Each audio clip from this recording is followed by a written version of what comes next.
తాకట్లో ఉన్న మీ బంగారాన్ని విడిపించి ఆ రోజు ఆన్లైన్ రేటుకి కొంటాం. Sharma gold company.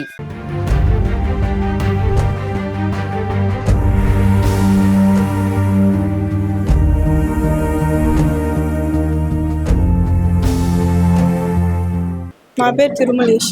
ఏం జరిగిందన్న మీ అక్క విషయంలో? ఫస్ట్ నుంచి నీకేం తెలుసు? మా అక్క విషయంలో ఫోన్ చేస్తుంటారు. ఎవరు? తన బెదిరిస్తా, లోకేష్ బెదిరిస్తా చెప్తుంటాడు. మా అక్క చెప్పకుండా ఉంటుంది అట్నే సార్. అంతే. నువ్వు చూసావా లోకేష్? నీ దగ్గర మాట్లాడడం ట్రై చేశాడు అతను? నిన్న ఏం చెప్పి వెళ్ళింది? మీరిద్దరు ఒకేసారి వెళ్ళారా ఇంట్లో నుంచి? నేను సాయంత్రం మా ఫ్రెండ్ స్కూటీలో వస్తా 5:20కి అనింది. నేను స్కూల్కి వెళ్ళాను ముందే 7:50కే. మా అక్క వెళ్ళింది. మా అమ్మ అదే లాస్ట్ వీధి వరకు చూసిందంట, పోయిందంట. నుంచి ఎక్కడ పోయిందో తెలుసు. మీకు ఎప్పుడు తెలిసింది మీ అక్కకి ఇట్లా జరిగిందని? 9:10కి జరిగింది రాత్రి మార్నింగే. వాళ్ళ కాలేజీ వాళ్ళు ఫోన్ చేసి మీ పాప స్కూల్కి కాలేజీకి రాలేదని ఫోన్ చేసినారు. 9కే చేశారు నిన్న మార్నింగ్. మా నాన్న మా అమ్మకు 10కి చేసినాడంట. మా అమ్మ మా ఊరి నుంచి వచ్చేదలికి టైం 11 అయింది. మా అన్న గంటికి పోయి చూసేదలికి వాళ్ళిద్దరు పారిపోయినారంట. ఓకే, ఎక్కడికి వెళ్ళిందో తెలుసుకోవాలి. మళ్ళీ తర్వాత మీరు పోలీస్ వాడు ఎలాంటి వాడు? లోకేష్ వాడు వేస్ట్ ఫెల్. ఏం చదివినారు? ఏం చదివినారు? మీ ఊరేనా? చిన్నప్పటి నుంచి వాడు పరిచయం? నాకేం లేదు. ఊర్లో ఏం చేస్తుంటాడు? అదే రౌడీ జనం. బైక్ ఉన్నాడు.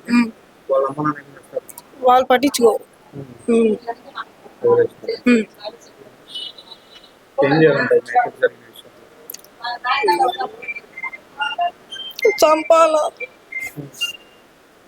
తనతో పాటు కలిసి పెరిగిన అమ్మాయి తన అక్క మరణాన్ని జీర్ణించుకోలేకపోతున్నాడు తమ్ముడు. తను కూడా కన్నీటి పర్యంతం అవుతూ ఉన్నాడు.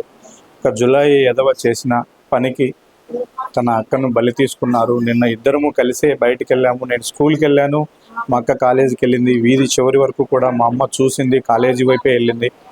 తర్వాత తను వచ్చి మా అక్కను తీసుకెళ్ళాడు, ఇట్లా గండికోటకు తీసుకెళ్ళి ఈ విధంగా చంపేసిన సంఘటన. అంటే 9:30కే కాలేజీ నుంచి ఫోన్ చేశారు, మీ అమ్మాయి కాలేజీకి రాలేదని. అప్పటి నుంచి కూడా వీళ్ళన్న వెతకడం మొదలుపెట్టాడు. అయితే అప్పటికే వాళ్ళు ఎక్కడున్నారో కూడా గుర్తించిన పరిస్థితి.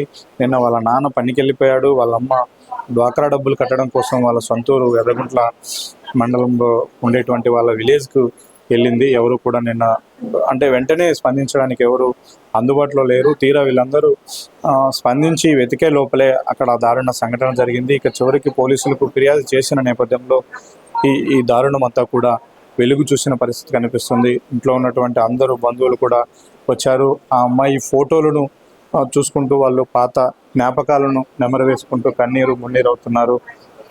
ఇంత అల్లారు ముద్దుగా పెంచుకున్నటువంటి ఈ బంగారు తల్లిని ఒక నీచుడు చిదిమేసిన సంఘటన కూడా వాళ్ళందరూ జీర్ణించుకోలేకపోతున్నారు. కఠినంగా శిక్షించాలి. తమ అక్కను, తమ కూతుర్ని ఇబ్బంది పెట్టి ప్రాణాలు తీసినటువంటి వారిని కఠినంగా శిక్షించాలని చెప్తూ ఉన్నారు. వైపు ఆ లోకేష్ అనే వ్యక్తి మొదటి నుంచి కూడా చదువు సంధ్యలు మానేశాడు. చివరికి వాళ్ళ ఇంట్లో వాళ్ళు కూడా అతన్ని పట్టించుకోరు. ఊర్లో జులాయిగా తిరుగుతూ ఉంటాడని చెప్తారు. అలాంటి జులాయి మాయ మాటలకు మోసపోయినటువంటి వైష్ణవి చివరికి తన ప్రాణాలను కూడా కోల్పోవాల్సిన పరిస్థితి వచ్చింది. ఇప్పటికైనా ఖచ్చితంగా తమకు న్యాయం చేయాలని వాళ్ళ ఇంటింద్లి పాది కూడా ఆవేదన చెందుతూ ఉన్నారు.